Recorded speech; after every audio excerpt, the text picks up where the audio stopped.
Apreciados compañeros, muy buenas tardes. Damos inicio a otra charlita de derecho comercial. Recuerden que ya para el primero, creo que es para el 1 de junio, comenzamos con el primer parcial. Recuerden que ustedes deben de nombrar un líder por grupo, quedamos en esas. Vamos a hacernos en grupitos de 5 estudiantes. Cada grupito nombra un líder y ese líder se identifica conmigo enviándome sus 2 correos electrónicos. ¿Cuáles? El correo electrónico personal y el institucional. Bueno, entonces, momentos antes ya dijimos la hora, no lo recuerdo en este momento. Momentos antes nos ponemos de acuerdo para saber si estamos conectados todos, para yo mandarles entonces el examen.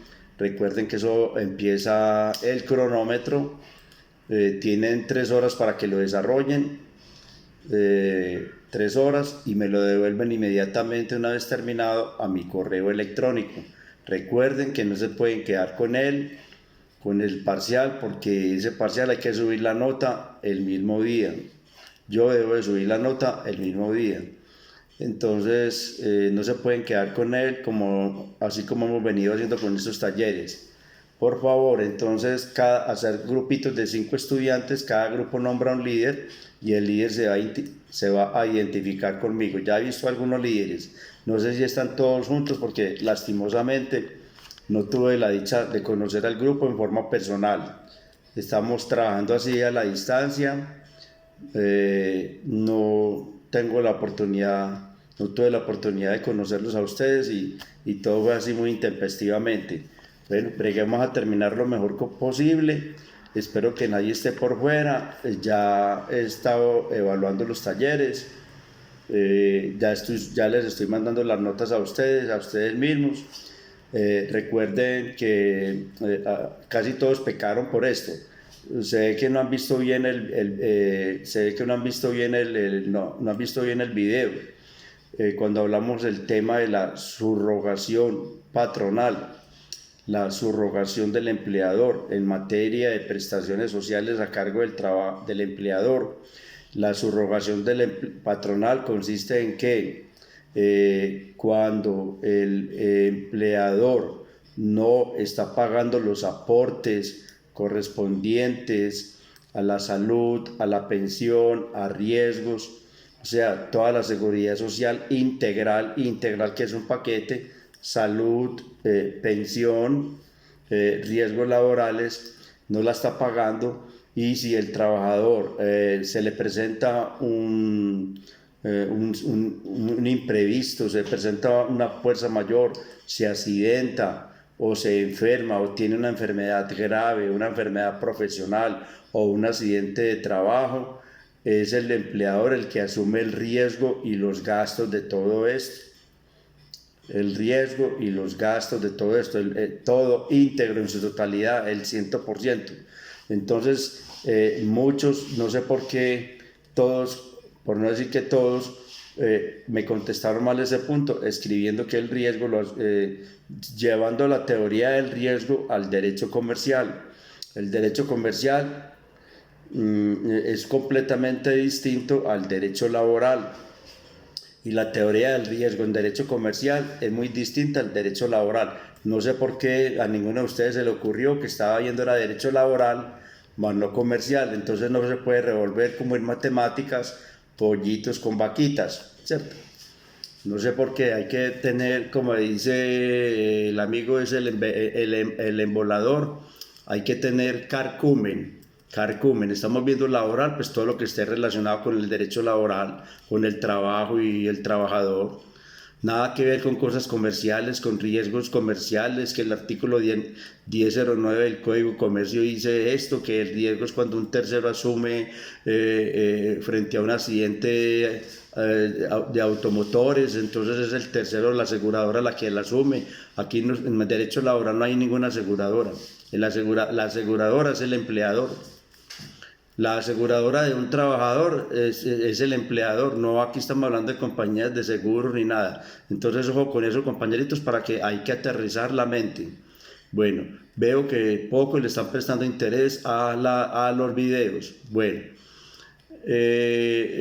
también estábamos hablando, el otro punto en que fallaron casi todos, el 7 y el 8. El 7 y el 8, bueno, ese casi todos pecaron por ese. Bueno, les sugiero pues que tengan un poquito pues de cuidado e interés con esto, porque eso me hace pensar que poco han visto los videos y le han puesto cuidado, o han leído muy poquito. Bueno, creo que no tengo los datos acá, creo que es el 1 de julio que comenzamos con el primer parcial y a los 8 días del segundo parcial y listo. Bueno, ahí les mandé un tallercito, les mandé un taller.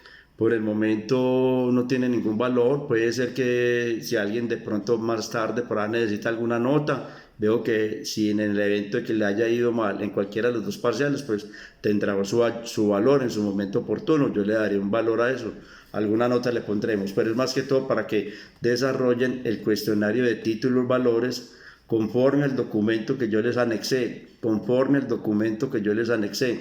Hay un cuestionarito de 20 preguntas, quiero que se enruten a para que lo puedan desarrollar, toda vez que en cualquiera de los dos parciales va a caer preguntas de títulos, valores.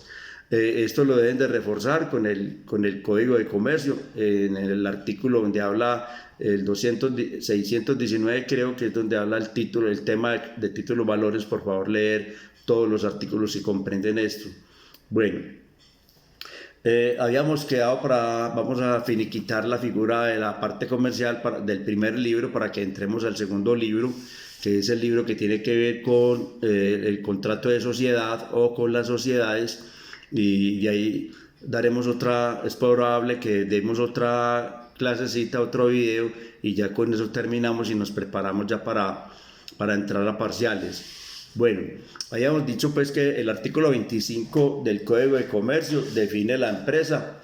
Se entiende por empresa como toda actividad económica organizada para la producción, transformación, circulación, administración o custodia de bienes o de prestación de servicios.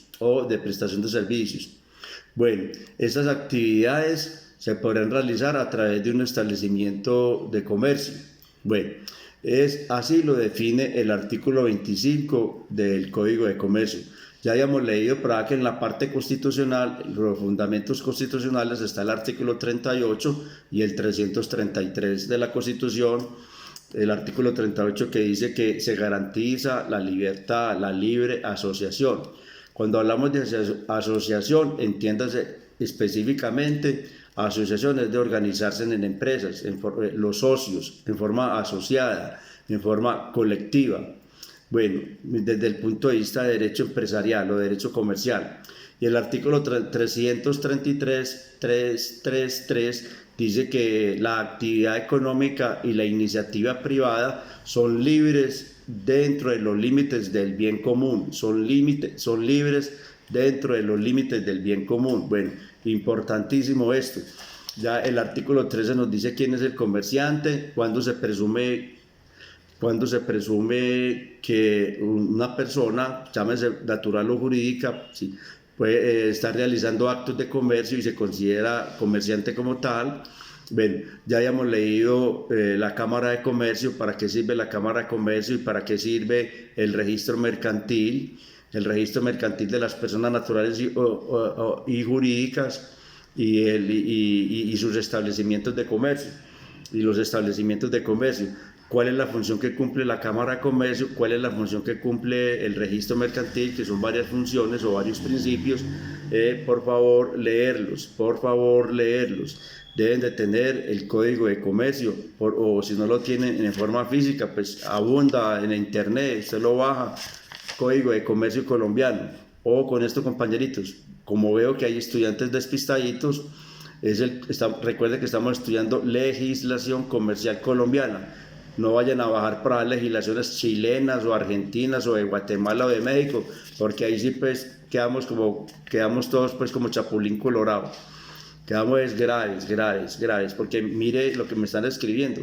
Cuando hablamos de la subrogación de riesgos, ¿cierto? De riesgos, es el empleador el que la asume. No estamos hablando aquí de empresas, ni estamos hablando de seguros de carros, ¿sí? Entonces, por favor, para que se ubiquen con esto. Bueno, y lo otro, el punto 4 que habla, creo que es el 4, que habla del el interés a las cesantías. Pues esto viene de una fórmula que yo les dije, la fórmula cesantías, el interés es el 12% anual sobre las cesantías, el valor de las cesantías se saca el 12% anual, y es una fórmula matemática que no se puede cambiar. No porque haya trabajado 6 meses, entonces un por 6, no, ese es lo que le dio la cesantía por el 12%, ¿cierto? No se puede cambiar la fórmula, las fórmulas, ustedes saben que ustedes que estudian matemáticas, las fórmulas son sagradas, no se pueden cambiar así. Entonces también fallaron en ese puntico, la respuesta es el 12% anual sobre la cesantía. Perfecto. Bueno, es muy importante tener en cuenta el artículo 1502 del Código Civil y el 804 del Código de Comercio, el 864 del Código de Comercio, 864 y el artículo 101 y el 101 del Código de Comercio, donde habla de los requisitos para su validez y la existencia del contrato de sociedad. Recuerden que se debe tener capacidad. Recuerden que la capacidad es cuando se presume una persona capaz, cuando cumple la ley presume que una persona es capaz cuando tiene su mayoría de edad, cuando cumple su mayoría de edad. Y recordemos también que existen incapacidades absolutas más las incapacidades relativas. Las absolutas es que una persona es absolutamente incapaz. La absoluta es que es absolutamente incapaz y por lo tanto la ley no le permite que pueda realizar actos o negocios jurídicos, por ejemplo, como los dementes, los infantes, los impúberes, los mentecatos, los sordomudos que no se puedan dar a entender por escrito, esos serán incapaces absolutos y la ley les tiene prohibido totalmente el 100% de no poder realizar actos jurídicos o negocios jurídicos, y de hacerlo serán nulos, no nacen a la vida jurídica, no tienen ninguna validez. Por otro lado, existen los incapaces relativos. Estamos recordando, los incapaces relativos son aquellos que la ley le da una determinada capacidad, una mediana capacidad, ya que están próximos a su rehabilitación. Puede ser la rehabilitación en edad o puede ser la rehabilitación en enfermedad, que están próximos a recuperarse. Por ejemplo, los púberes son aquellos menores adultos que están próximos a cumplir la mayoría de edad. Por ejemplo, los jóvenes hombres mayores de 14, menores de 18, las mujeres mayores de 12 y menores de 18. Son púberes, no impúber, con P, púberes. La pubertad quiere decir que son menores adultos y que ya están próximos a cumplir su mayoría de edad. Entonces, por lo siguiente, la ley les permite que ellos puedan realizar determinados actos jurídicos o negocios jurídicos, tratándose en derecho comercial. Bueno, y tenemos los que están en interdicción, las personas que se encuentran en interdicción judicial, de interdicción judicial, que sea por demencia o por disipación. La demencia es aquella persona que, estando muy normal, como cualquiera de nosotros normal, en cualquier momento nos dio un trastorno mental, una epilepsia mental, una pérdida de memoria, una enfermedad mental, perdemos la memoria, perdemos la noción del tiempo, la noción del espacio y del tiempo, entonces perdemos la memoria. Entonces inmediatamente, pues si nosotros manejamos negocios y somos comerciantes y realizamos actividades comerciales o mercantiles, la ley, obviamente que eso tiene que ser a través de un juez quien lo autoriza, quien lo ordena con su sentencia. La ley autoriza que a partir de ese problema mental que tiene, los actos jurídicos o negocios jurídicos que realice esta persona no tendrán validez para nada, son nulos, completamente nulos. ¿Esto con qué fin? Para proteger el patrimonio de la persona y de su familia y de su empresa, para proteger el patrimonio de su familia, de la misma persona como tal y de su empresa.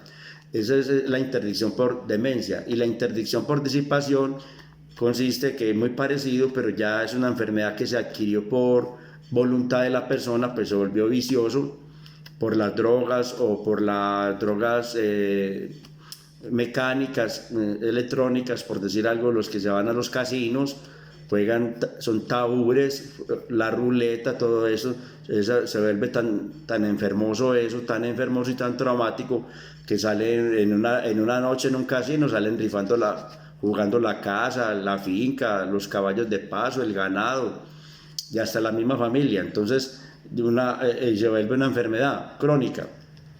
Entonces sus familiares deben de iniciar, cuando estén en ese proceso o vean aquello que está pasando con su familiar, pues deben de iniciar un proceso en un juzgado de familia, ante un juez de familia, para que se inicie el proceso de interdicción por disipación.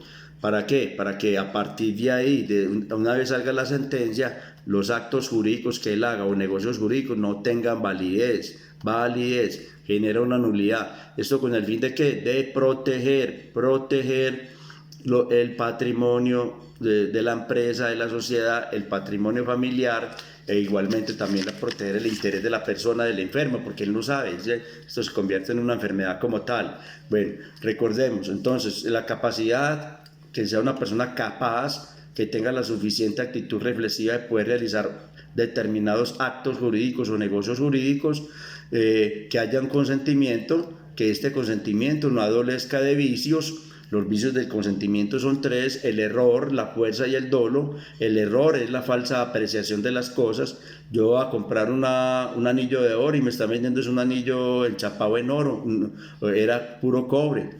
O que un anillo con un diamante, y no era un diamante, era la botella, el pedazo de vidrio de una botella de vino. Bueno, en fin, hay una falsa apreciación de las cosas, el error. Puede ser que el error, hay un engaño también, claro, hay un engaño por parte del otro actor, del otro agente o el vendedor.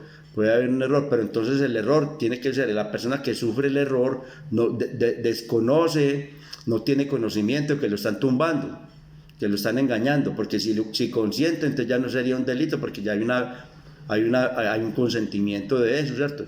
El consentimiento exento de vicios es que la persona, el perjudicado, esté exento de esos vicios y no sepa que lo están engañando, tumbando, estafando o amenazando, ¿cierto? Ahí es la clave. Entonces los vicios del consentimiento son el error, la fuerza y el dolo. La fuerza es la violencia, que puede ser psicológica o material, sobre las personas o sobre las cosas.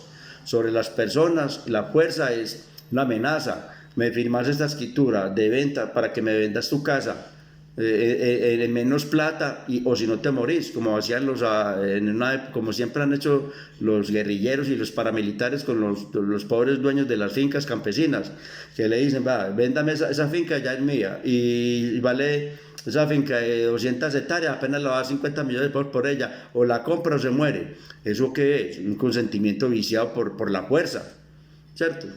O me firma esta escritura, o me firma el traspaso de ese carro, o le mato a su hermanita, o a su mamá, o a su papá, el que sea. Eso es cierto. La violencia se da sobre las cosas o sobre las personas. También es un consentimiento viciado, y eso genera nulidad absoluta. Puede haber nulidades relativas y nulidades absolutas, depende del grado de gravidez. Perdone que se repita lo mismo, como el grado, lo grande que es la lesión, la gravidez de la lesión.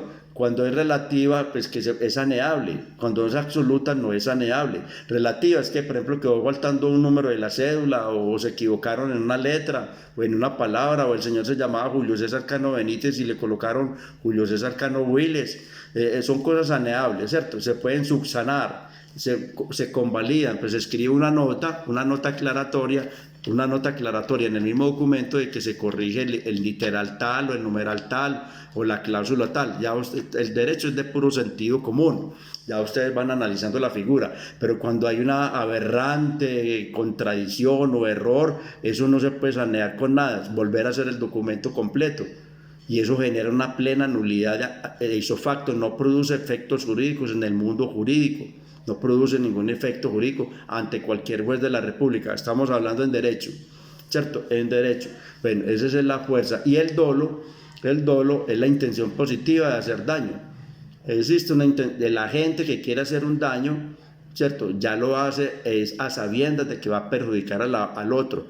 Por ejemplo, usted quiere matar y mata. Usted quiere robar y roba. Usted quiere falsificar un documento y lo falsifica. O sea, ya hay un ardid, ya hay un daño, ya hay algo grosero en su mente. El querer causar el perjuicio. Entonces ya hay un dolo. Cuando los actos jurídicos se hacen por dolo, también generan nulidad absoluta.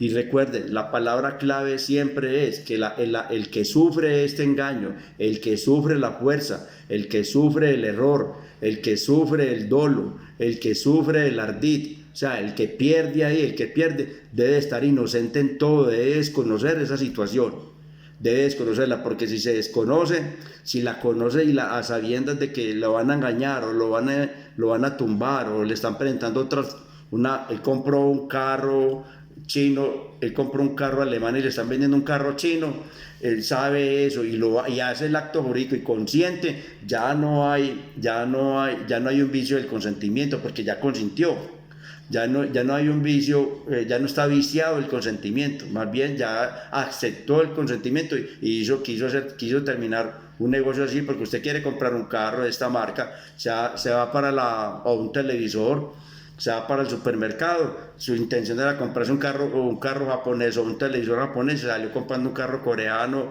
o alemán o norteamericano, ¿cierto? Y se compró otro. Ya usted quiso, hay un querer, hay una aceptación. Los vicios del consentimiento, que son el error, la fuerza y el dolo, la persona perjudicada desconoce esa situación. No sabe, sí, no sé, completamente ingenuo e inocente. Por mucho cuidado que haya puesto, lo tumbaron. Porque si no es joyero, si una persona no es joyera y va a un almacén a comprar, en un buen almacén a comprar una cadena de oro y se la encuentran como oro y se la pone muy bonita y todo, y a los 3 meses resultó toda negra, a él lo engañaron, entonces hubo un error o hubo un dolo, depende de la posición de la gente, el vendedor, ¿cierto? Pero si él desconocía esa situación, el perjudicado, hubo un vicio del consentimiento. Y entonces, ¿qué genera ese contrato? En el contrato de compraventa, para el ejemplo, eso debe generar una nulidad absoluta. Nulidad absoluta. ¿Y qué quiere decir? Que las cosas vuelven a su estado natural. Devuélvame la plata, que yo le devuelvo ese pedazo de cobre que me vendió. ¿Ya? Porque vienen acciones civiles, que es una demanda de responsabilidad civil contractual, y igualmente con demandas de tipo penal, cual fue el fraude, el engaño, el dolo, ¿sí? Hubo una falsedad, hubo un delito, se cometió un delito hecho punible como tal, un fraude, y eso es penalmente condenable y penalmente aceptable en nuestra legislación penal. Bueno, por otro lado, debemos de tener en cuenta, por favor, leer el artículo 20 y el artículo 23, el artículo 20 que habla de los actos mercantiles, qué actos, operaciones de empresas son mercantiles en el artículo 20, y en el artículo 23 dice qué actos no son mercantiles, qué actos no son mercantiles. La palabra clave es esta, los actos mercantiles, del artículo 20 que reza el Código de Comercio, la palabra clave es esta: todo lo que se compre, todo lo que se adquiera o se compre y posteriormente se venda, se enajene o venda a título oneroso uno, y otro, y que haya una actividad empresarial, mercantil, de por medio, dos, todo eso se tomará como actos mercantiles. La palabra clave es: toda persona que adquiera un bien, se llama la adquisición de bienes a título oneroso, y posteriormente se vendan a título oneroso, cuya actividad es mercantil o empresarial, para generar una utilidad. Cuando hablamos de mercantil o empresarial, relaciónelo con plata, inmediatamente van a haber ganancias o utilidades, porque todo negocio es para que produzca y genere riquezas y genere utilidades o ganancias. Entonces, toda adquisición a título oneroso y posteriormente va a su venta, se haga una transformación de esta, por ejemplo, es una materia prima, la transformación y distribución y producción, ejemplo, en el sector industrial que son fábricas que transforman mercancías, las transforman las materias primas en mercancías, pues entonces después se venden y esa venta se hace para generar más utilidades, mayor utilidades y riquezas y ganancias, pues obviamente que entonces hay una actividad mercantil o comercial de por medio, mercantil o empresarial. Todo eso se llamarán operaciones, actos de empresas mercantiles.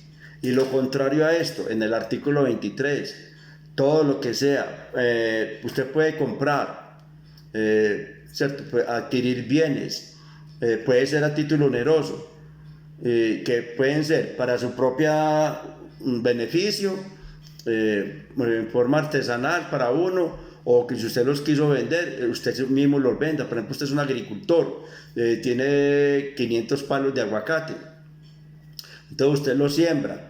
En la época de cosecha, su actividad es agricultor, entonces eso es comerciante, no es comerciante mientras esté dedicado a ese sector primario y no haya generado, no haya transformado esos aguacates en empresa, a través de empresas, simplemente artesanalmente. Entonces usted quiere vender en su finca aguacates, las vende, pero simplemente, pues sí, puede haber una ganancia, pero no transformado como con carácter de empresa, ubicándose siempre en el sector primario. Eso no es una actividad mercantil, no es una actividad mercantil.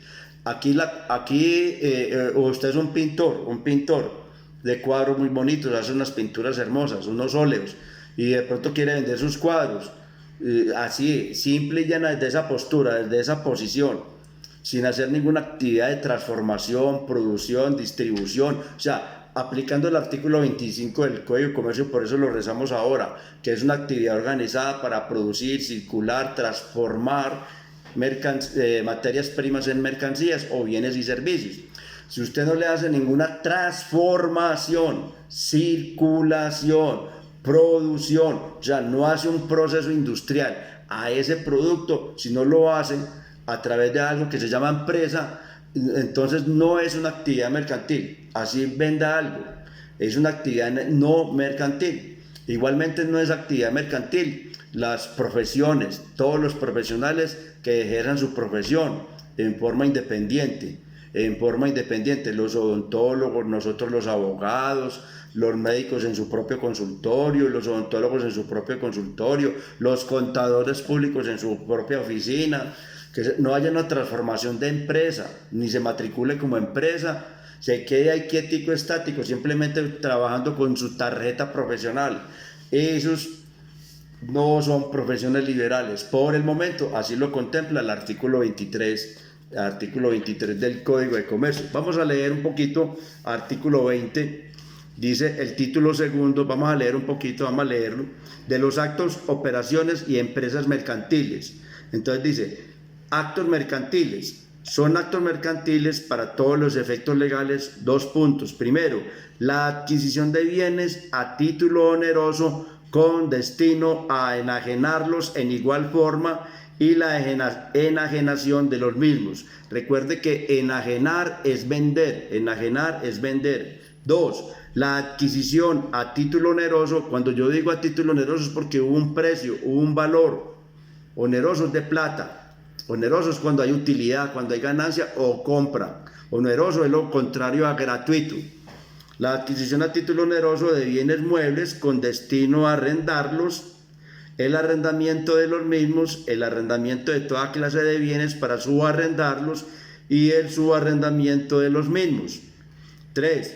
El recibo de dinero en mutuo interés. Cuando hablamos mutuo, los contratos de mutuo son los de préstamo de plata, los que hacen los bancos con las personas, con garantía o sin ella. La garantía es una prenda, una hipoteca, puede ser, o sin ella, para darlos en préstamo, y los préstamos subsiguientes, así como dar habitualmente dinero en mutuo a interés. El interés es la utilidad que recibe el que presta, ¿cierto?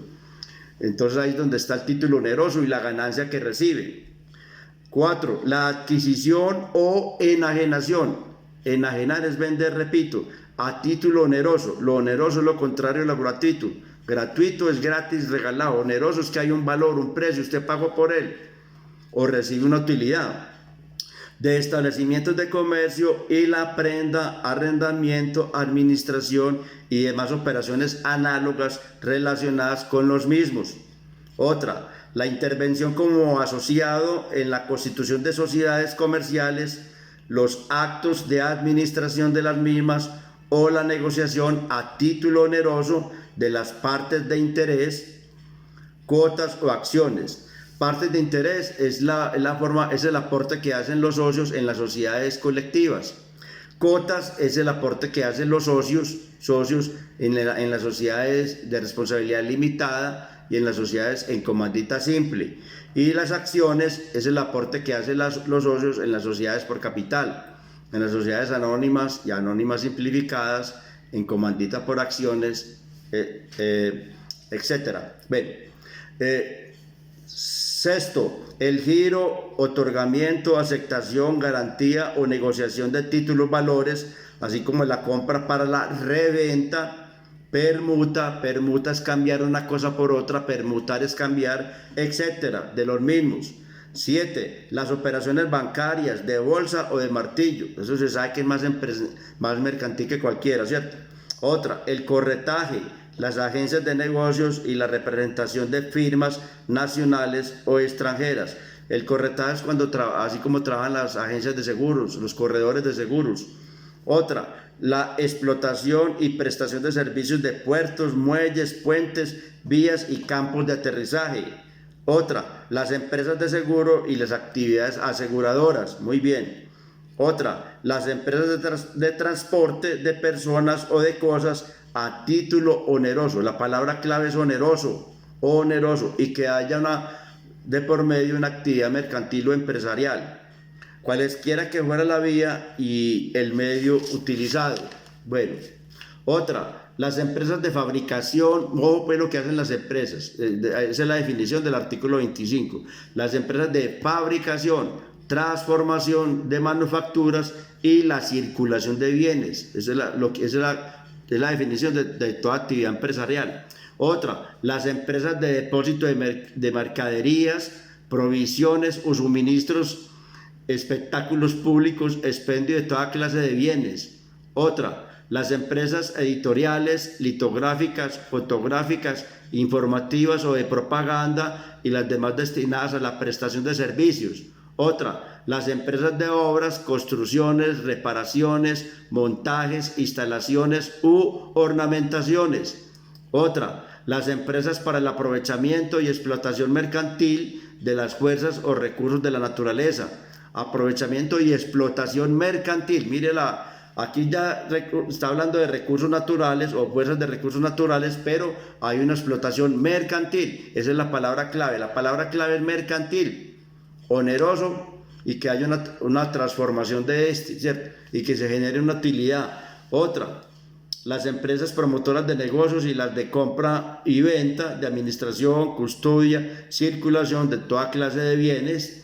Y otra, las empresas de construcción, reparación, compra y venta de vehículos para el transporte por tierra, agua y aire y sus accesorios. Y 19, la última, las demás actos y contratos regulados por la ley mercantil. Acabamos de leer y de relacionar todos los actos y operaciones de las empresas mercantiles, actos que se llamarán actos mercantiles. Ahora, el artículo 23 nos dice qué actos no son mercantiles. ¿Qué actos no son mercantiles? La palabra clave es siempre y cuando el adquiriente, el que haya de adquirir estos bienes, no haga ningún tipo de fabricación, transformación, producción y circulación de estos bienes. ¿Por qué? Porque así lo define el artículo 25, que es la empresa. La empresa se entenderá como empresa toda actividad económica organizada para la producción, 1, para la transformación, 2, para la administración, 3, para la circulación de custodia o custodia de bienes o para la prestación de servicios. Entonces mire que hay una empresa transforma, una empresa produce, una empresa manufactura, una empresa circula y después pone en venta sus productos, dándole un cambio a esa materia prima que ya se llamará mercancía después.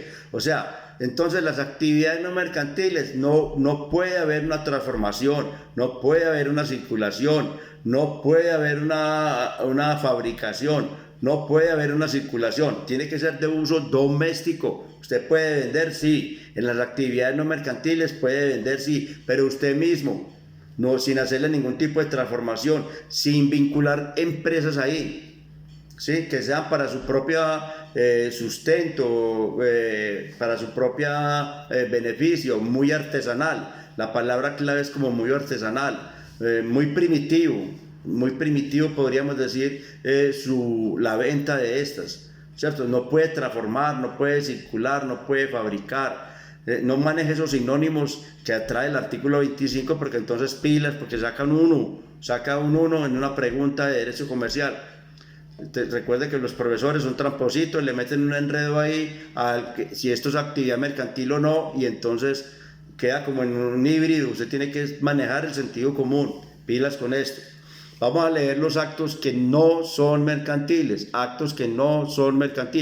El artículo 23 dice: primero, la adquisición de bienes con destino al consumo doméstico. Mírelo ahí, palabra clave, consumo doméstico, es algo artesanal de uno.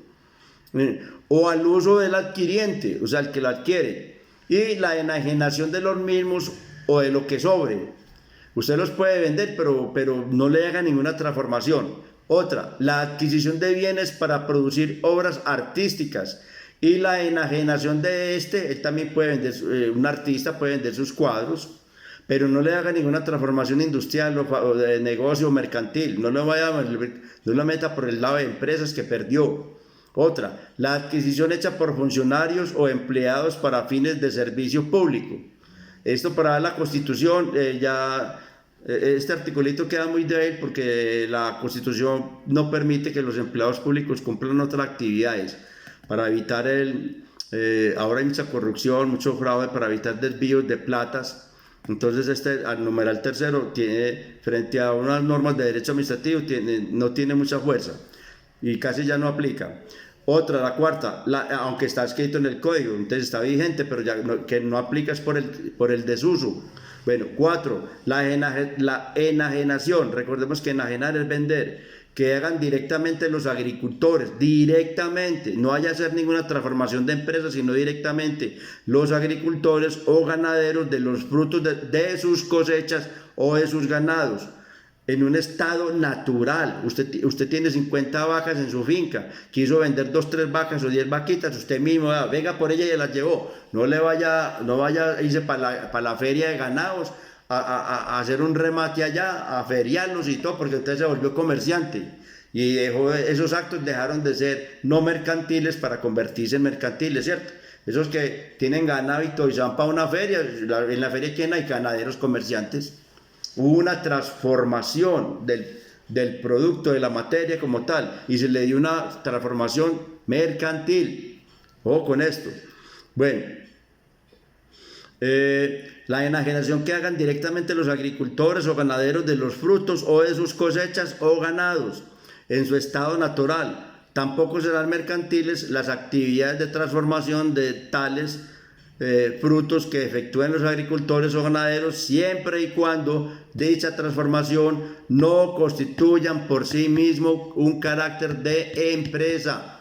¿Lo entendieron? Empresa. Y la prestación de servicios de los profesionales, todas las profesiones liberales, la prestación directa de servicios, que no esté trabajando en la empresa, pues un arquitecto, usted puede tener su oficina, hacer sus planos, puede ser un médico, puede atender en su consultorio sus pacientes, usted puede ser un odontólogo, puede atender su consultorio, ¿cierto? Un contador, nosotros que somos abogados, yo trabajo en mi oficina y mi profesión como es liberal, no es mercantil, por el momento.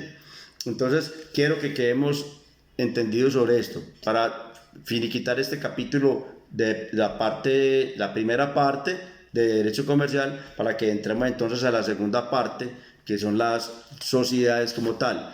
Bueno, entonces nos ubicaremos más adelante, en el artículo 98, en el segundo libro, artículo 98, el segundo libro de la de nuestro Código de Comercio, donde habla de las sociedades mercantiles, las sociedades comerciales. Bueno, es muy importante nosotros definir o conocer. El artículo 98 nos habla a nosotros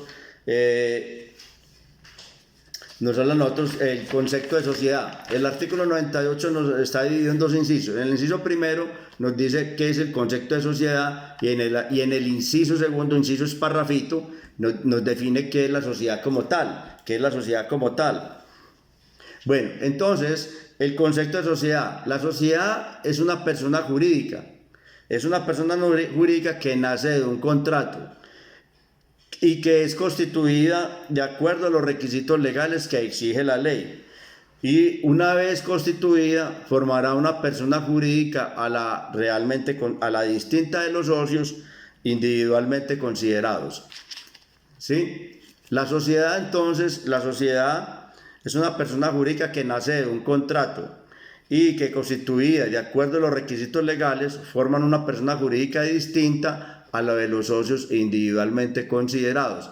Ese es el concepto de sociedad, Pero el contrato de sociedad, cuando hablamos de contrato de sociedad, el contrato tiene otra definición.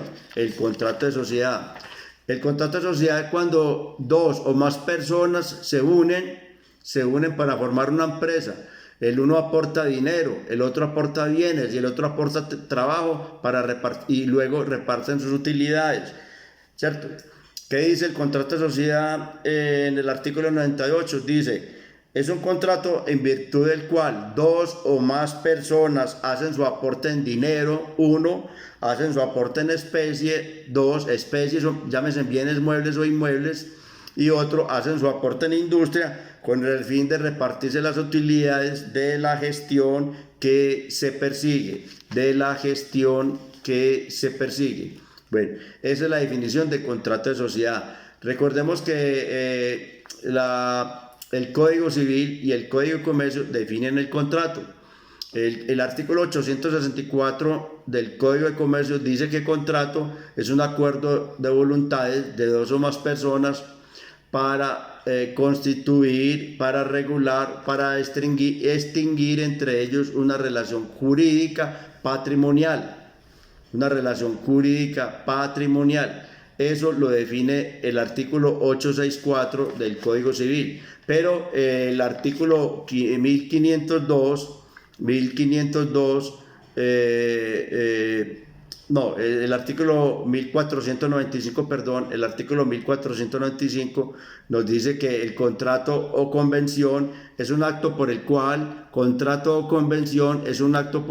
una persona se obliga para con otra a dar, a hacer o no hacer, o a no hacer. Cada parte puede ser de una o de muchas personas. Es donde está contemplado en el artículo 1495 del Código Civil. 1495 Código Civil. Nos lleva al artículo 864 del Código de Comercio, que define que el contrato de sociedad es un acuerdo de dos o más partes para constituir, uno, para regular, dos, para extinguir entre ellas una relación jurídica patrimonial.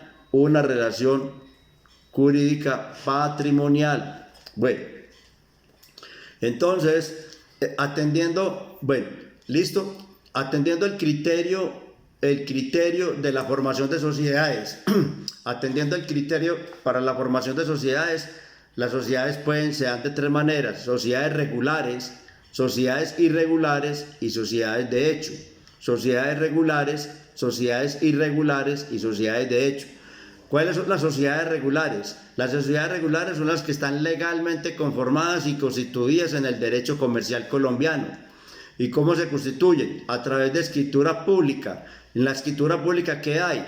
En la escritura pública pues está contenido los estatutos de la empresa, los estatutos que se organizaron la empresa de acuerdo al tipo de sociedad y de acuerdo al objeto social. Son los estatutos que se elevan a escritura pública. ¿Dónde se elevan? En una notaría. Y segundo, esa escritura pública, una vez protocolizada, debidamente protocolizada en notaría, se debe registrar en la Cámara de Comercio se debe registrar esa escritura pública en la Cámara de Comercio, primero que todo, en el asiento principal donde se montó el negocio. En el asiento principal, allá se registra para que adquiera la matrícula mercantil. Ya habíamos visto esto, en la Cámara de Comercio para registrar su matrícula, para que se obtenga su matrícula mercantil. Y cuantas sucursales vaya a tener esa empresa, también debe compulsar copia de esa escritura pública a las cámaras de comercio donde vaya a ubicar las sucursales, en los distintos municipios donde vaya a colocar las sucursales. Entonces se debe registrar, compulsar copia a las cámaras de comercio donde estén las empresas allí. Por ejemplo, si una empresa nace aquí en Medellín, pero montan otra sede en Bogotá o en Río Negro o en Marinilla, una vez monten la empresa allá, la sede allá, la sucursal allá, se debe compulsar copia a la Cámara de Comercio de esa región para registrarla también, para que produzca efectos como comerciante y sea reconocida como comerciante. Ya vimos todas las características y cualidades del comercio, del comerciante que está debidamente registrado, para los efectos de la oponibilidad, para los efectos de la publicidad, para los efectos de la transparencia. ¿Se acuerdan de ustedes de esto? Para los efectos de la legalidad, todo lo que se requiere para que una persona inscrita como comerciante tiene protección y lo ampara el Código de Comercio también. Bueno, entonces las sociedades, de acuerdo a la formación, pueden ser regulares, irregulares y de hecho. Las irregulares es que solamente tienen escritura pública.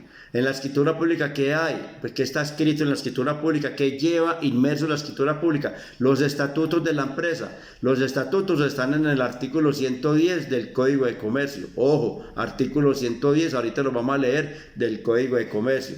Pero ¿qué quedó faltando en la irregular? Quedó faltando algo, nunca la escribieron. Hay muchas empresas que se constituyen de nombre y hacen una escritura.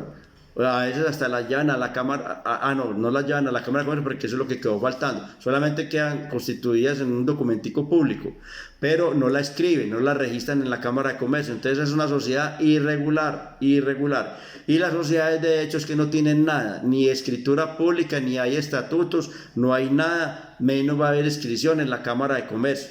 Eso es. Bueno, atendiendo el criterio de cómo se presta la participación de los socios, atendiendo el criterio de cómo se presenta la participación de los socios. Existen sociedades por parte de interés, estas son las colectivas. El aporte que hace un socio en una sociedad colectiva, el aporte económico, eso recibe el nombre de interés. El aporte en una sociedad colectiva. Y también en comandita simple, ese aporte se llamará interés.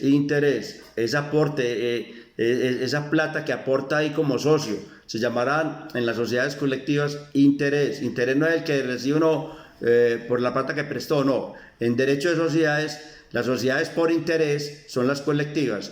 Y interés es el aporte que el socio hace, el socio dueño, uno de los dueños, si son varios, uno de los dueños es el aporte que el socio dueño hace a la sociedad y se llamarán sociedades por interés. ¿Cuáles son? Tenemos las sociedades por interés, la sociedad colectiva. Bueno, sociedades por cotas sociales. Tenemos la sociedad de responsabilidad limitada y la sociedad de comandita simple. La sociedad de responsabilidad limitada y la sociedad en comandita simple. En las sociedades de responsabilidad limitada, el socio que aporta capital o dinero, en las sociedades de responsabilidad limitada y en comandita simple, ese aporte se llamarán cuotas sociales. Y en las sociedades por acciones, tenemos las sociedades anónimas, tenemos las sociedades anónimas simplificadas, y tenemos las sociedades en comandita por acciones. Y el aporte que el socio hace en este tipo de sociedades, el aporte económico, se llamarán acciones, sociedad por acciones. Bueno, atendiendo, entonces, por cotas tenemos la colectiva, por interés tenemos la colectiva, vuelvo y repito. Por interés es el nombre del aporte que el socio le da a la sociedad. sociedades por interés tenemos la sociedad colectiva, y sociedades por cotas tenemos la de responsabilidad limitada y la en comandita simple. Más adelante vamos a explicar esto. Y las sociedades por acciones serán las sociedades anónimas simplificadas y las sociedades en comandita por acciones. O sea que existen dos tipos de sociedades en comanditas, la en comandita simple y la en comandita por acciones. Bueno, el aporte que el socio hace en este tipo de sociedades por acciones ese aporte se llamarán acciones. La gente en la calle, las personas en la calle tienen el conocimiento vulgar, es que a toda empresa le dice, ve, ¿cuántas acciones tiene ese señor allá en la empresa? Pero acciones solamente son por las sociedades anónimas, porque si es una sociedad colectiva, entonces ¿cómo llamará ese nombre? No se puede llamar acción porque sería una anónima. Se llamarán en las sociedades colectivas, se llamarán como sociedades por interés. Y si fuera una sociedad de responsabilidad limitada o en comandita simple, si fuera de responsabilidad limitada o en comandita simple, se llamarán cuotas, el valor o el nombre el nombre que se le da al aporte que el socio hace en ese tipo de sociedades. Bueno, atendiendo el criterio de vinculación, las sociedades pueden ser matriz o controlante, o también se llaman subordinadas o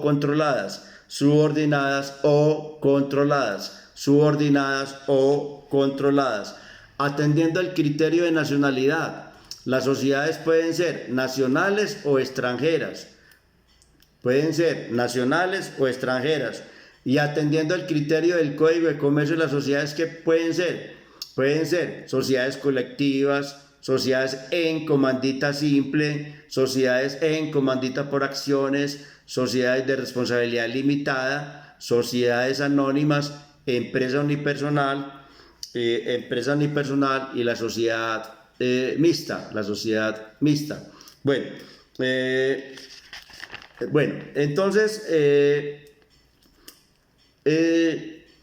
espero que ya esté un poquito como, por favor, esto pues, si no le ponemos cuidado y atención, de pronto puede generar un poquito de complique, pero es sino que tú vuelvas a escuchar la clase o a tomar un poquito de nota y vas mirando la diferencia de esto, ¿cierto? Bueno,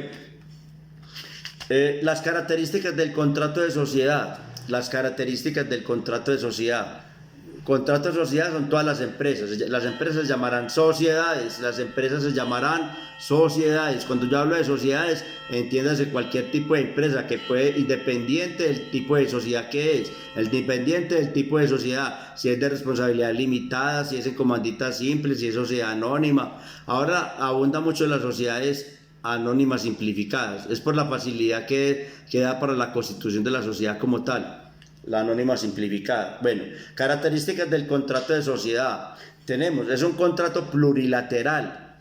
La primera característica que es un contrato plurilateral. ¿Qué es plurilateral? Porque en él pueden participar dos o más personas, o sea, existe ¿qué? Multiplicidad de las partes.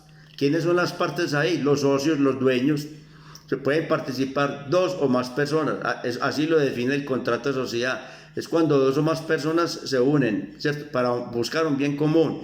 El uno pondrá la plata, el otro uno colocará el dinero, el otro colocará su aporte en especie y el otro en trabajo o industria. Y después se reparten las utilidades. Otra, es un contrato de organización. La palabra organización, ¿qué quiere decir? Que todos van a trabajar a lo estilo Tres Mosqueteros, todos para uno y uno para todos, en forma organizada, de organización. Porque al celebrar un contrato surgen obligaciones para cada uno de los participantes, entre los cuales tenemos la de colaborar en forma organizada. Otro, es un contrato consensual. El contrato consensual quiere decir que aquí no se perfecciona con el acuerdo de voluntades. Lo consensual es acuerdo de voluntades. Para ellos ponerse de acuerdo no requieren de solemnidad ni formalidades sustanciales en nada, simplemente se ponen de acuerdo de mente y ya. Entonces, para su existencia y validez solamente existe que exista un ánimo societario, un ánimo de quererse asociar, trabajar juntos, todos unidos por una misma causa para generar utilidades y ganancias para ellos.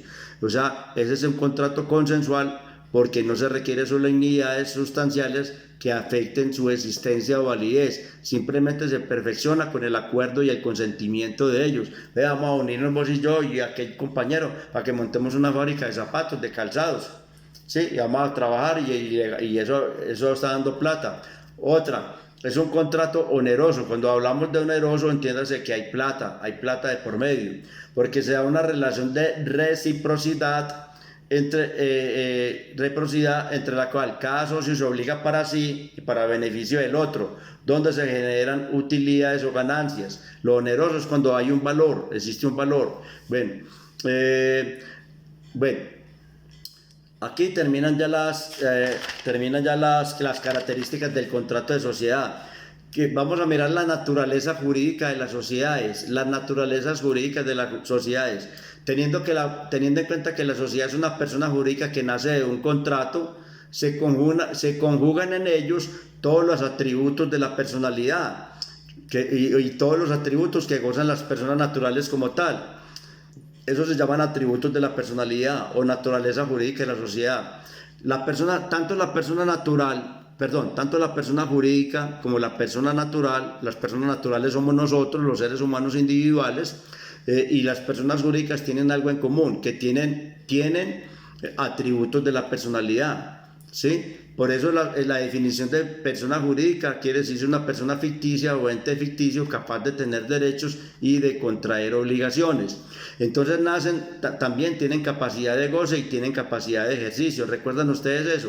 Eso se llaman atributos de la personalidad. Los atributos de la personalidad son derechos personalísimos, innatos, que nacen en la persona, permanecen en la persona y mueren en la persona. No son irrenunciables, son inalienables, son inembargables, son imprescriptibles, nacen, viven y perduran y mueren con la persona. Por ejemplo, así como las personas naturales, las personas jurídicas también tienen atributos de la personalidad o derechos personalísimos. Por ejemplo, el nombre, así como la persona natural tiene derecho a un nombre, que es un derecho personal, eso se llama capacidad de goce, tiene derecho a un nombre. Las personas jurídicas también. Las personas jurídicas también tienen derecho a un domicilio. Las personas jurídicas también tienen derecho a una nacionalidad. Las personas jurídicas también tienen derecho a un patrimonio y las personas jurídicas también tienen derecho a la capacidad. Bueno, no tienen derecho al estado civil porque las personas jurídicas no pueden casar, ¿cierto? Ahí el estado civil prescinde de eso, esa palabra de estado civil. Entonces las personas jurídicas tienen nombre, tienen domicilio, tienen una nacionalidad, tienen una capacidad y tienen un patrimonio. El nombre es la razón social. El nombre es la razón social que se le coloca a la persona jurídica para poderla identificar. ¿Qué es el nombre? El nombre que se le da, ¿cierto? El bautizo de la empresa como tal que se le da, el nombre propio que se le da y debe determinar indicando qué tipo de sociedad es. Si es una sociedad colectiva, si es una sociedad en comandita simple o por acciones, o si es una sociedad anónima, o si es una sociedad anónima simplificada. Porque el no hacerlo, el no colocar el tipo de sociedad que tiene ese nombre, el tipo de sociedad que conforma esa empresa, el no hacerlo, la ley presume que esa sociedad o esa empresa hace parte de las sociedades colectivas, y las sociedades colectivas tienen mayor responsabilidad, porque las sociedades colectivas, los socios responden en forma solidaria e ilimitada, responde por todo lo que tenga frente a cualquier perjuicio que pueda ocasionar daños o perjuicios que pueda ocasionar a terceros. Entonces, los atributos de la personalidad, también conocidos como capacidad de goce, tanto como las personas naturales, las personas jurídicas también tienen un nombre, tienen derecho a un nombre, tienen derecho a un domicilio, a una nacionalidad, a una capacidad y a un patrimonio. Bueno, la finalidad del nombre es identificar la empresa como tal.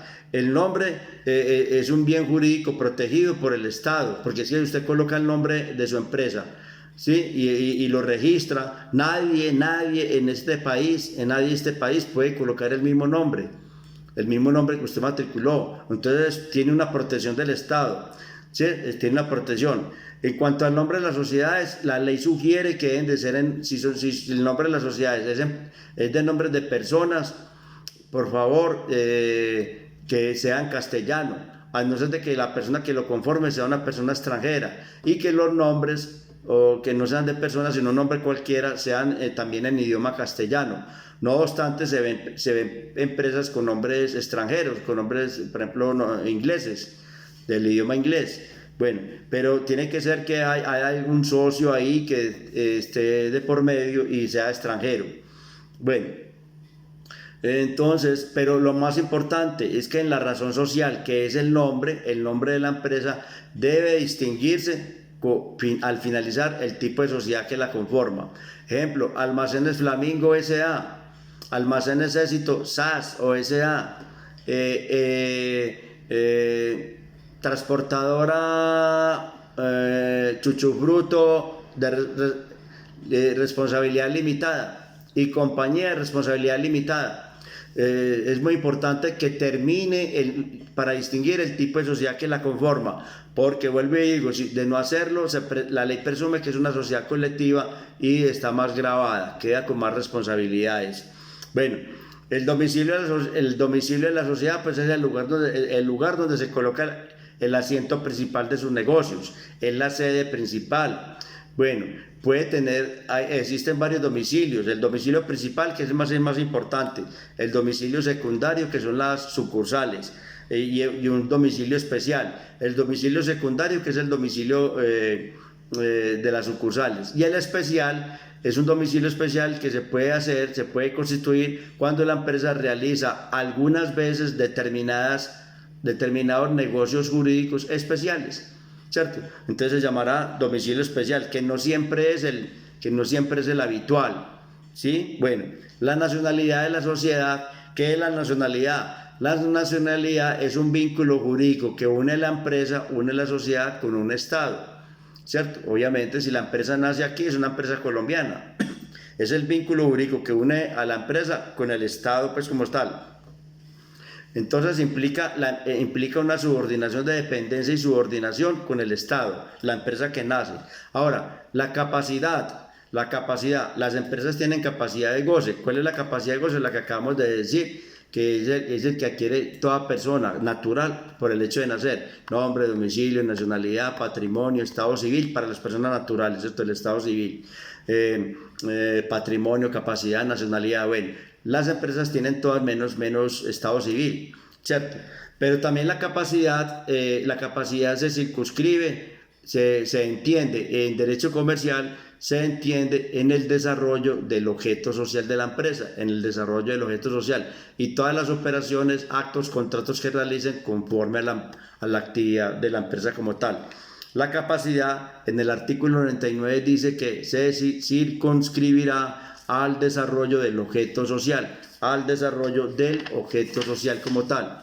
Bueno, y el patrimonio de la sociedad está conformado por el conjunto de aportes que cada socio hace, y eso se constituyen en la sociedad al momento vuelvo y repito, al momento de constituirse la sociedad. Bueno, los aportes pueden ser en dinero, puede ser en especie, que pueden ser bienes muebles o bienes inmuebles, o puede ser en industria o trabajo o industria. Ahora vamos a explicar esto. Bueno, ¿cuáles son los requisitos de validez del contrato de sociedad? ¿Cuáles son los requisitos de validez del contrato de sociedad? Requisitos de validez. Entonces, más bien, los requisitos para la existencia una vez pues creada la sociedad y validez. Entonces tenemos el consentimiento, la capacidad, ¿cierto? Tenemos el consentimiento de las personas, de las partes que van a constituir la empresa, que haya un consentimiento y que este consentimiento no adolezca de vicios. Los vicios del consentimiento son el error, la fuerza y el dolo, ¿sí? Que haya un objeto lícito y una causa lícita. El objeto es el objeto social de la empresa, que sea conforme a la ley. Y la causa es el móvil por el cual se creó la empresa, el móvil, las circunstancias que lo crearon, las circunstancias que dieron origen a esta empresa como tal. Bueno, entonces haya capacidad, consentimiento exento de vicios, objeto lícito y causa lícita. Además de esto, existen otros requisitos. Para la existencia y validez. ¿Cuáles son? Entonces, estos son los requisitos para la existencia y validez, también conocidos como los requisitos de fondo. Entonces, tenemos primero la capacidad, segundo el consentimiento, y este consentimiento que no adolezca de vicios, error, fuerza y dolo, el objeto lícito y la causa lícita. Otro, el ánimo societario o el affectio societatis o animus societatis. El affecto societatis o animus societatis es el elemento psicológico de los socios querer constituir una empresa, es el ánimo mental, psicológico de todos los socios querer constituir una empresa, y todos por un beneficio común en aprovechamiento de una utilidad. Ese es el ánimo psicológico, el elemento psicológico, el ánimo societatis o elemento societario, dice. Otro, el aporte. El aporte es el carácter oneroso del contrato de sociedad, porque el aporte es lo que hacen los socios al momento de constituir la empresa, en dinero, en especies o en industria. Otro, la distribución de utilidades. Una vez la empresa nazca a la vida jurídica y comience su proceso de producción, distribución y circulación y venta, pues van a empezar a generar ingresos, y esos ingresos van a generar utilidades. Entonces, la distribución de utilidades. Otra, la pluralidad de personas que van a conformar la sociedad. La cantidad de personas que van a conformar la sociedad. Entonces, la pluralidad de socios o personas que la conforman. Y otra, la última, la persecución de un beneficio común. ¿Cuál es el beneficio común de todo socio en una empresa? Pues conseguir plata, que eso genere utilidades y ganancias. Bueno, el aporte, entonces, el artículo 124 dice que prescribe que el asociado o el socio deberá hacer sus aportes en el lugar y época estipulado.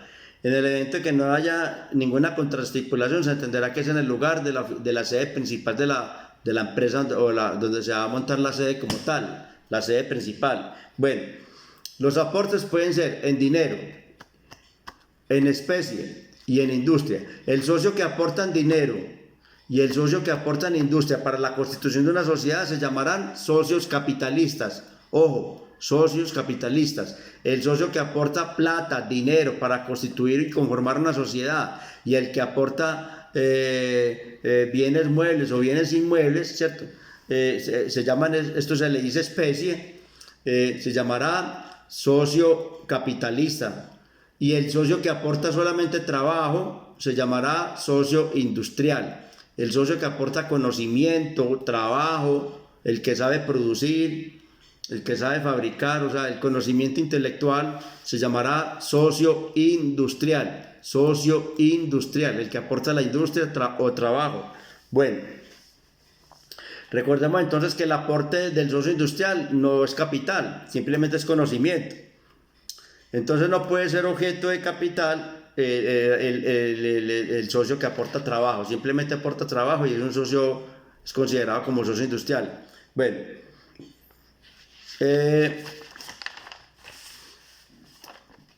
el aporte del socio industrial dura mientras dure la asistencia de la empresa como tal y mientras él la esté realizando. Mientras él esté realizando su actividad, está aportando. El aporte del socio no es negociable, del socio industrial no es negociable. ¿Por qué? Porque no se ha cumplido, porque es el trabajo de él, el aporte de él es la producción constante que se hace diario a diario. Entonces no va a negociar lo que no se ha hecho en un futuro o lo que apenas se está haciendo. Entonces no es negociable, tampoco es aporte de capital, el socio no aporta plata. Bueno, ya que se está aportando su trabajo en la medida que se está cumpliendo. Bueno, el artículo 137 del Código de Comercio en el inciso primero nos dice que puede ser objeto de aportación el trabajo personal de un asociado o de un socio, sin que tal aporte forme parte del capital social. Los derechos del socio industrial. El socio puede participar en las reuniones ordinarias y extraordinarias. Tiene voz pero no tiene voto. El socio industrial.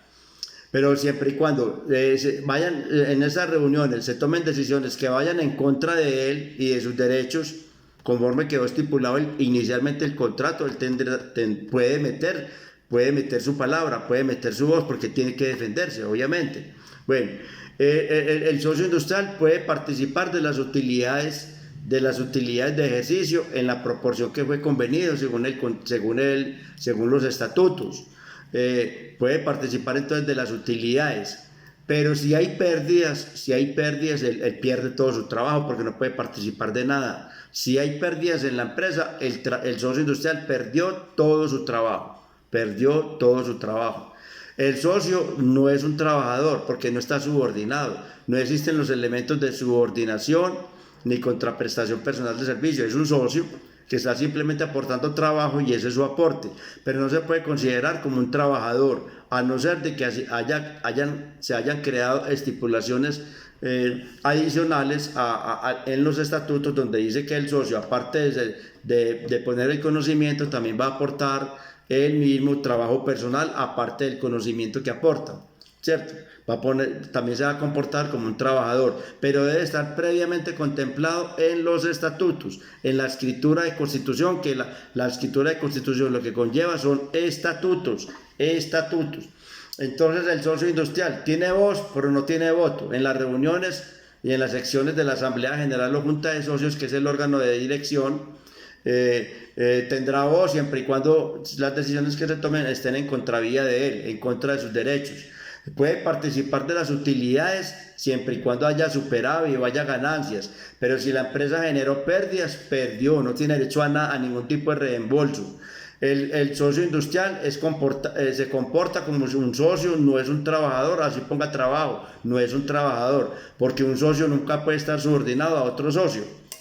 No existe subordinación ni contraprestación personal del servicio, simplemente el aporte que está haciendo es en industria, a no ser de que hayan estipulaciones adicionales a eso, ¿cierto? Bueno, hay que tener en cuenta eso. Muy bien. Bien, ahora, los requisitos de forma del contrato social. Los requisitos de forma del contrato social. Ya vimos los de fondo. Los requisitos de fondo para su existencia y validez. ¿Cuáles son? La capacidad, el consentimiento exento de vicios, el objeto lícito, la causa lícita, el ánimo societarios o ánimo societatis.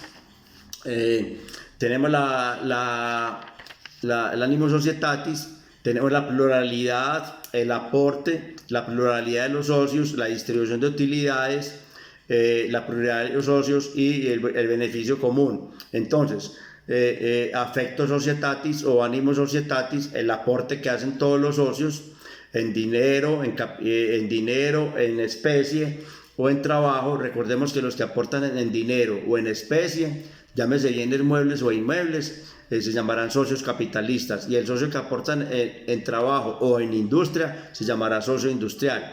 Vemos la distribución de las ganancias o utilidades y vemos la pluralidad de personas que conforman la sociedad, o sea, los socios en sí, y vemos como último la persecución de todos por un bien común. Bueno, ahora, esos son los requisitos de forma. Y los requisitos de fondo, esos son los requisitos de fondo. Los requisitos de forma es la solemnidad, es la exterioridad. La forma es el ritual, la exterioridad de lo que hay en el fondo escrito.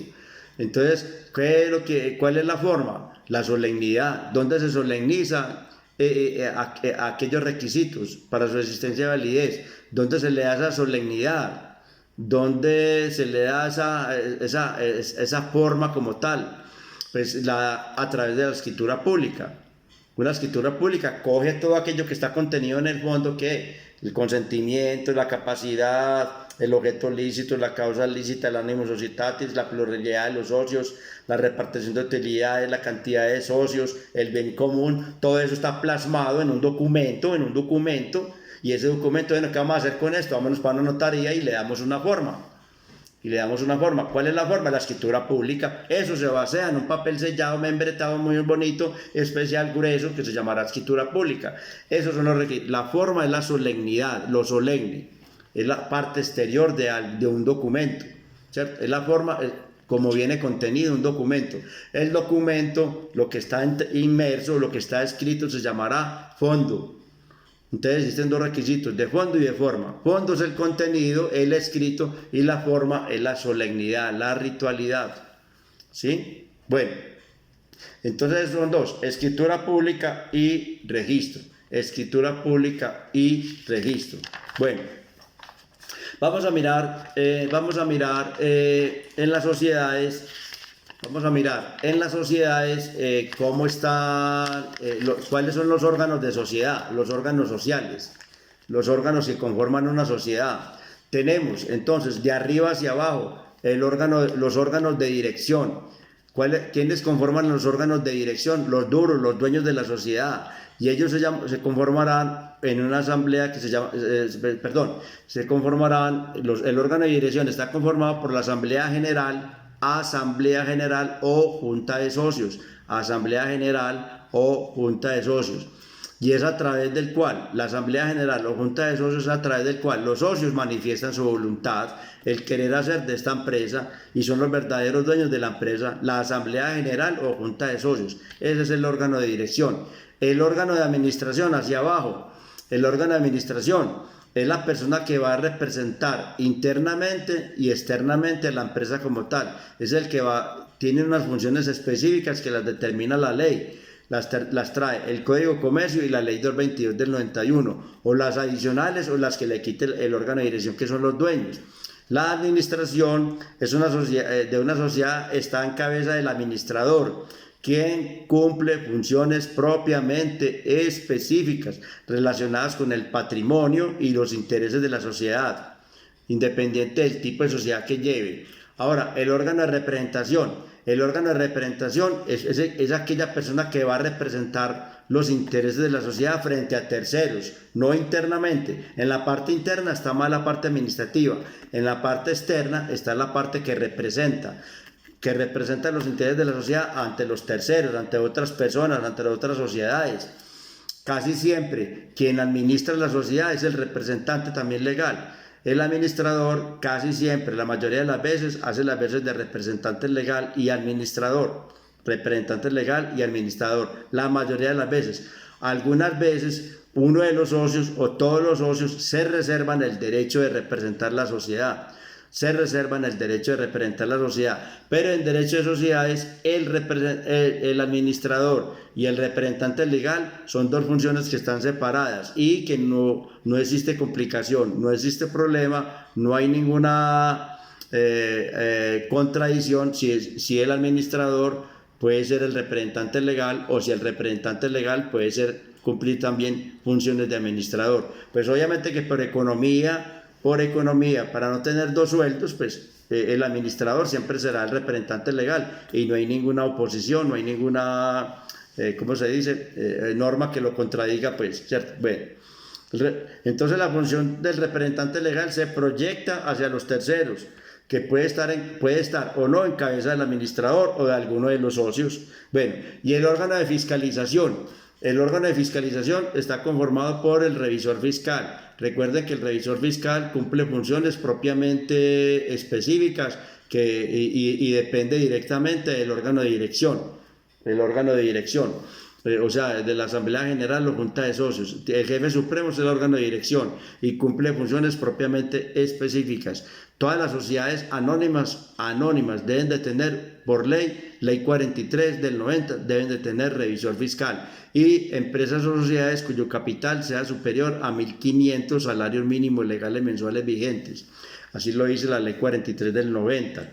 Entonces el revisor fiscal, primero que todo, su título profesional debe ser un contador público titulado, y es el que vigila permanentemente las operaciones de la sociedad y el interés de ella misma, de los asociados internamente y frente a terceras personas. Bueno, el revisor fiscal más bien también tiene otro concepto, es un órgano de control, es el que vigila y controla toda la actividad de la empresa, elegido por la Asamblea General o Junta de Socios para certificar los estados financieros de la sociedad. Eso lo vemos nosotros en el artículo 43 del 90, en su artículo 13. Bueno, no olvidar. Bueno, Vamos a mirar entonces, compañeritos,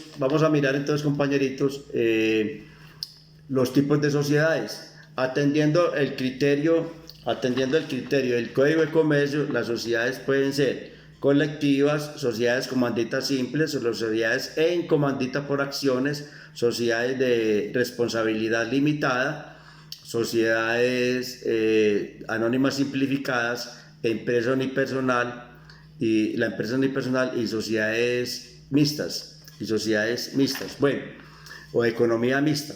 De la economía mixta es cuando hay capital privado y capital público, capital del Estado y capital privado. Bueno,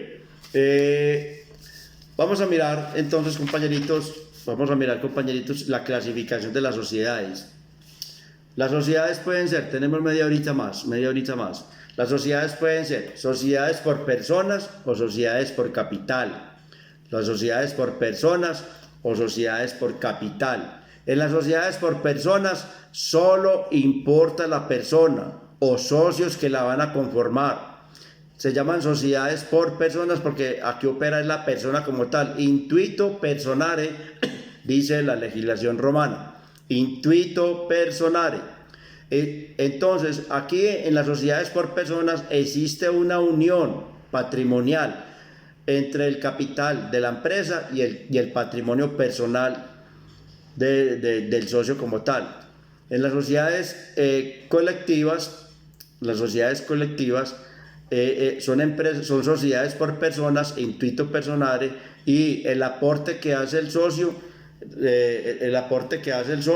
aquí responde el nombre de la persona, y el aporte que hace el socio a la sociedad como tal, su responsabilidad es en forma solidaria e ilimitada. Responde tanto por lo que aportó, la plata que aportó al capital, como la que tiene guardada y separada en otra parte, como la que tiene en el banco, a nombre de él, o en la chequera, o en la casa, en la caja fuerte, frente a cualquier responsabilidad, frente a cualquier perjuicio que se cause responsabilidad. En las sociedades colectivas, los socios responden en forma solidaria e ilimitada. Solidaria es que si hay varios, todos responden.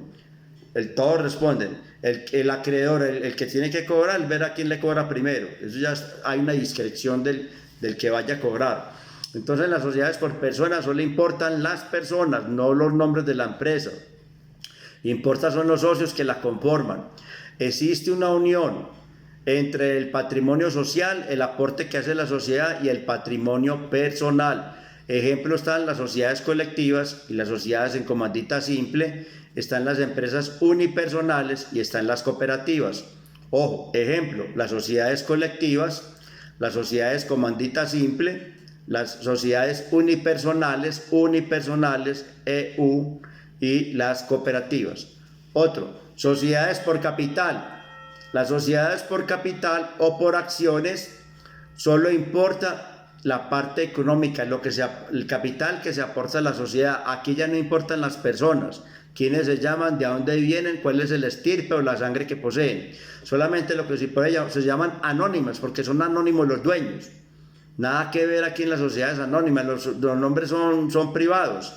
Solamente aporta y se responde por lo que se aportó. Entonces es la mayor seguridad y garantía que generan estas sociedades para los socios.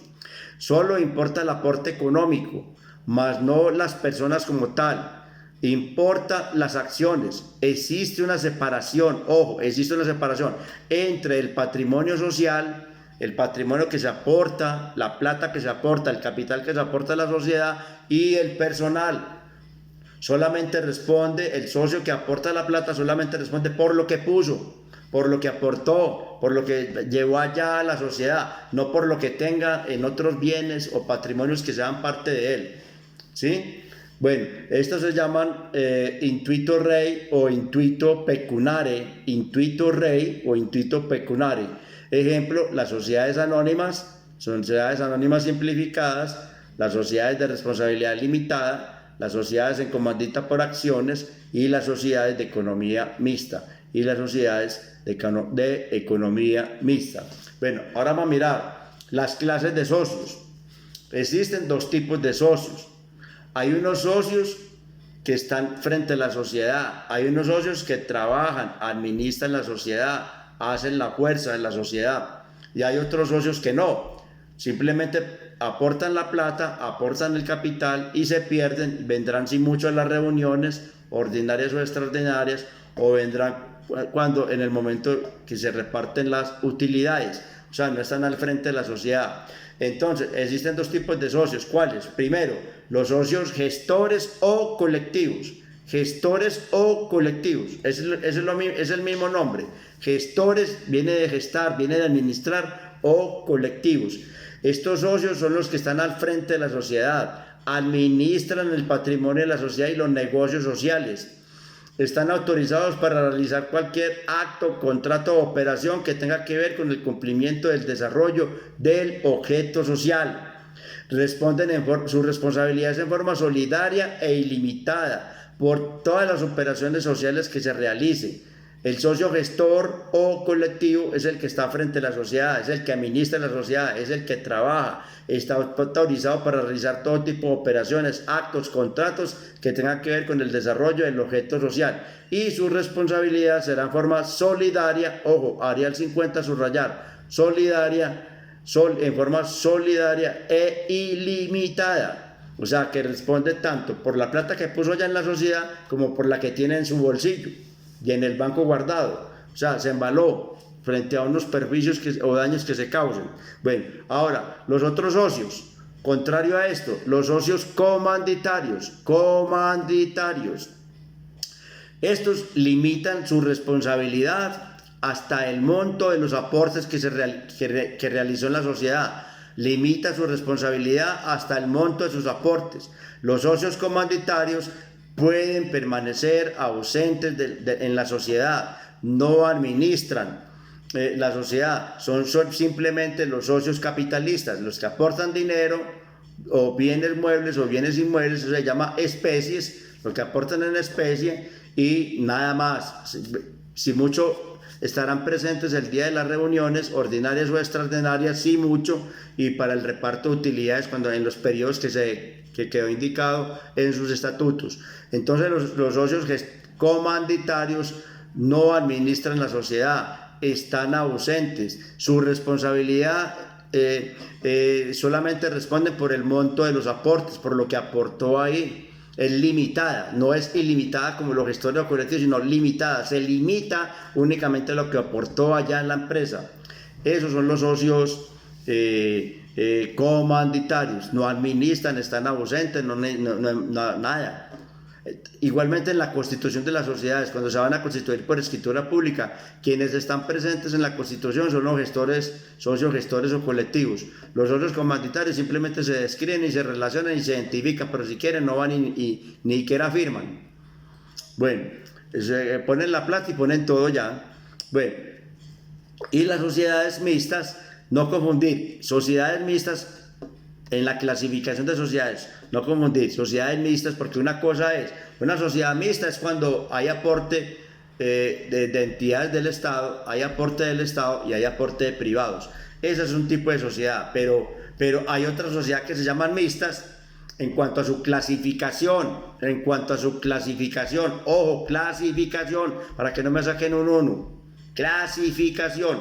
¿Y cuáles son? ¿Por qué? Mixta quiere decir que en ese tipo de sociedad en específico existen dos socios, el socio gestor o colectivo y el socio comanditario.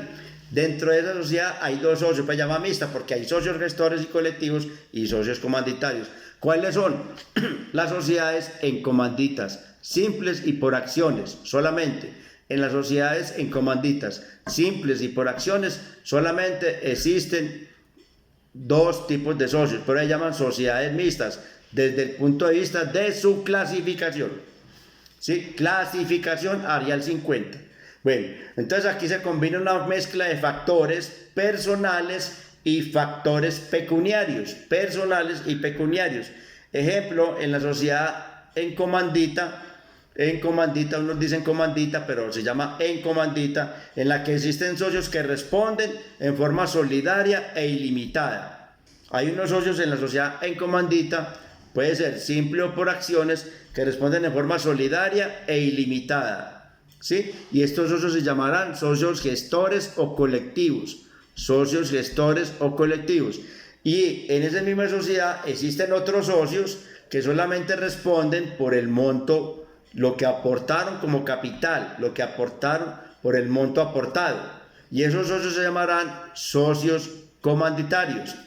Existen otros socios que responden en forma limitada, y los aportes que solamente la responsabilidad es por lo que se aportó y se llamarán socios comanditarios.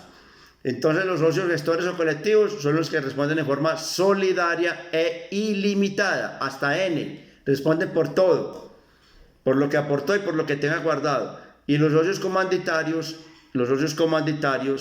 son los que responden solamente hasta por el monto de sus aportes, no responde su patrimonio personal, solamente lo que aportó. Si formaron una empresa, usted puso 20 millones, responde por los 20 millones que puso, no por los 50 que tiene en el banco a nombre suyo, o en la cuenta de ahorros, no. ¿Sí me hago entender? Bueno, perfecto. Ahora, sociedades por interés, sociedades por cuotas y sociedades por acciones. Lo había dicho ahora. Las colectivas son sociedades por interés. Es el nombre que recibe cuando el socio hace el aporte, cuando pone su plata. Entonces recibe ese nombre, porque no todos le podemos decir acciones. Usted no le puede decir a un socio de una sociedad colectiva que la plata que aportó ahí, ¿cuántas acciones pusiste? Esas acciones única y exclusivamente se denominan a las sociedades por acciones o sociedades por capital, que son las sociedades anónimas. Entonces tenemos que ser muy técnicos jurídicos. Ojo, técnicos jurídicos, porque estamos estudiando contrato de sociedades, estamos estudiando derecho mercantil. Bueno, sociedades por interés. Bueno, el capital social, o sea, el derecho de los socios, el capital social es el capital que aportaron los socios, no está dividido en cuotas de igual valor, ni está representado en títulos negociables, ya que el derecho de los socios es el mismo. ¿Por qué? Por la responsabilidad. Es igual. ¿Por qué? Por la responsabilidad. ¿Por qué? Porque todos van a responder ¿cómo? En forma solidaria y ¿qué? Ilimitada. En forma solidaria e ilimitada. Entonces, el capital social no está dividido en cuotas de igual valor, ni está representado en títulos negociables, ya que el derecho de los socios es el mismo, porque su responsabilidad será en forma solidaria e ilimitada. Ejemplo, las sociedades colectivas, donde todos los socios responderán de la misma manera, en forma solidaria e ilimitada por las operaciones sociales que se hagan. Bueno, las sociedades colectivas se constituirán con un número no inferior a 2 socios, y máximo ilimitado los que se quieran conformar, 30, 40, 50, 2, 3, 4, 5, N. Entonces, mínimo, la sociedad colectiva arranca con 2 socios, hasta los que usted quiera anotar ahí, los que se quieran anotar. Si hay menos de 2 socios, no se puede constituir la sociedad colectiva, porque mínimo se requieren 2 socios para que haya una sociedad colectiva. Otra, la sociedad por cuotas sociales, de cuota. El capital de los socios, el capital social está dividido en cuotas de igual valor, correspondiente a los socios. Un número de votos igual al número de cuotas poseídas. Un número de votos igual al número, de cuotas poseídas. Ejemplo, la sociedad de responsabilidad limitada, donde los socios responden hasta el monto de sus aportes. Sin embargo, se puede estipular en el contrato de sociedad, en los estatutos, responsabilidades mayores que para algunos o todos los socios. Se pueden estipular responsabilidades mayores para algunos o todos los socios. Bueno, ejemplo, las sociedades de responsabilidad limitada. Existe prohibición expresa en las sociedades de responsabilidad limitada en cuanto al socio industrial. En las sociedades de responsabilidad limitada, el socio industrial no existe acá. En las sociedades de responsabilidad limitada no aplica el socio industrial. Ojo, en las sociedades de responsabilidad limitada no aplica el socio industrial. ¿Por qué? Porque en la sociedad de responsabilidad limitada, una vez se vaya a constituir, todos los socios deben aportar íntegramente el capital social.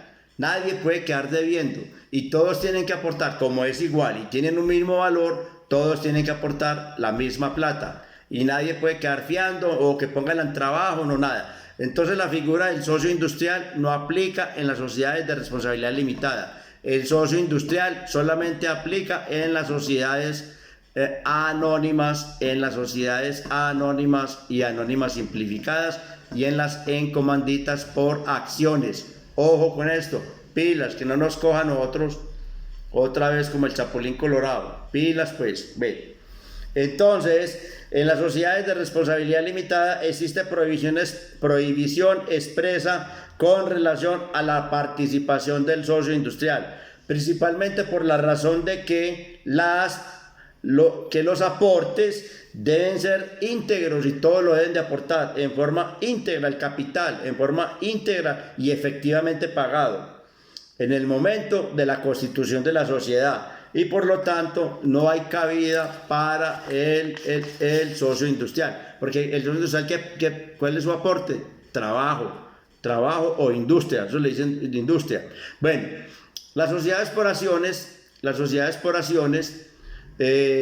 son títulos valores de carácter corporativo que representan el capital de la sociedad. Las acciones se adquieren mediante un contrato de suscripción. Ejemplo, las sociedades anónimas que se formarán por la reunión de un fondo social suministrado por acciones responsables hasta el monto de sus respectivos aportes. Y las sociedades por acciones o las sociedades anónimas o por acciones estará administrada por gestores. Cuando yo digo gestores, llámese administradores, en forma temporal e irrevocable. Los administradores o los gestores de las sociedades por acciones, la administración es en forma temporal y son revocables. Temporal, ¿qué quiere decir? Que se pueden remover, ¿cierto? Que se pueden remover. ¿Y revocar qué es? Que los pueden quitar de ahí. ¿Quién los quita? ¿Cuál de los órganos lo puede quitar?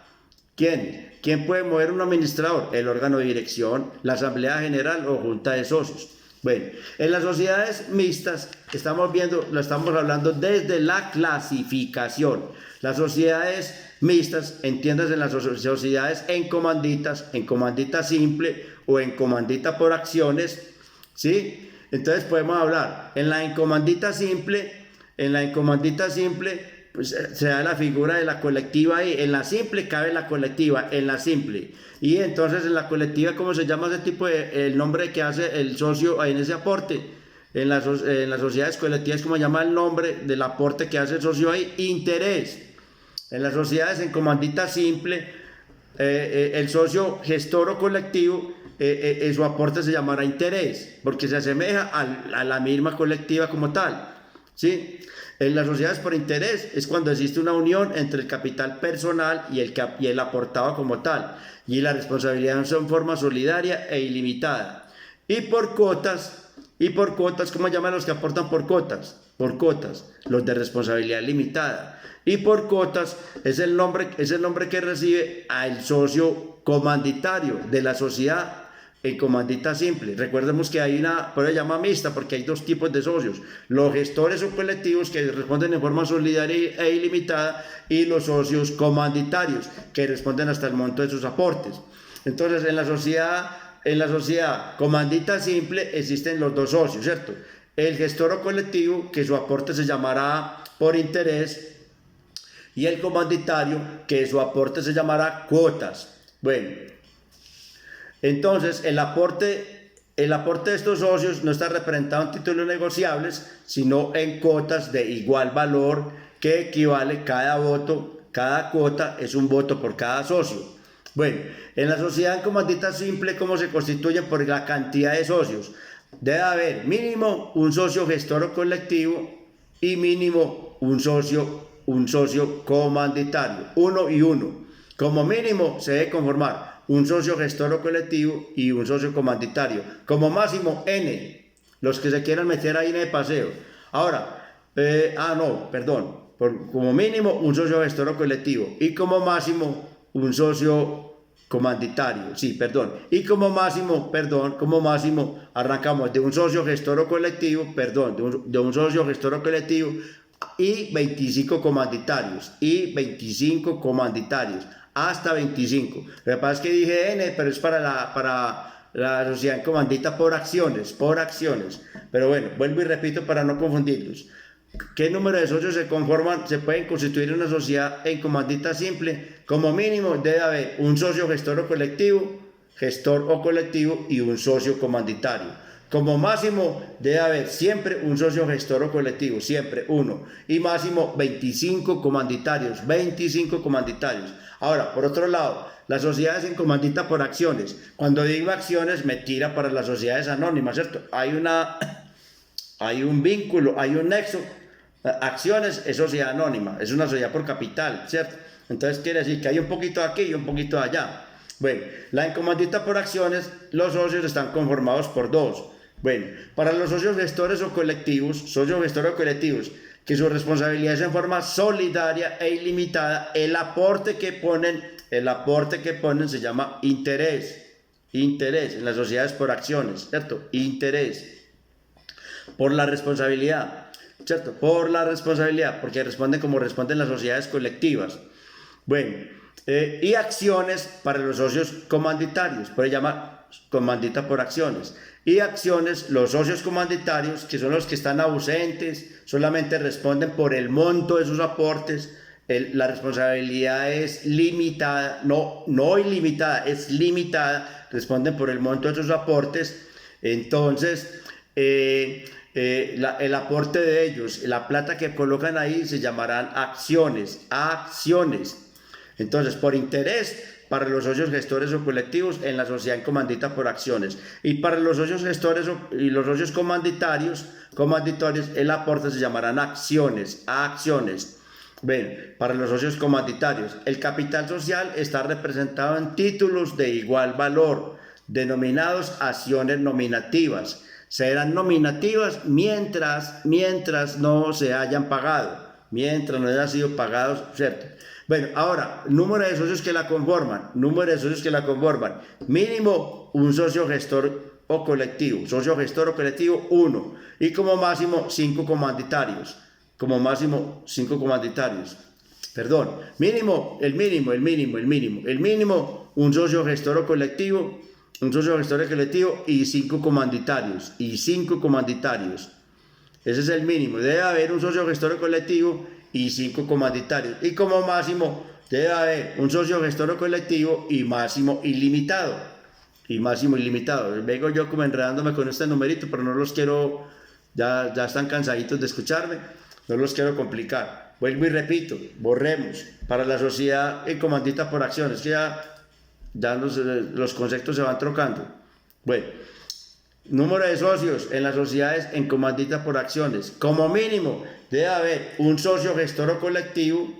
Recordemos que este responde en forma solidaria e ilimitada como mínimo, y 5 comanditarios como mínimo. Y como máximo, pues siempre arranquemos con el mínimo socio gestor y colectivo y N y hasta N comanditarios, los que se quieran anotar. ¿Listo? ¿De acuerdo? Bueno, es muy probable que para este fin de semana grabemos el último videíto. Es un pequeño repaso y terminamos lo de las sociedades. Las sociedades como tal, vamos a hablar de cada una de ellas, por lo menos las 5 más importantes. Cada una de ellos, sugiero, ruego, imploro que vean los videos, porque en las respuestas de los talleres vi que todos con el mismo error, todos copiaron el mismo error y no sé, entonces no se están eximiendo de los videos, porque esos videos fueron muy claros.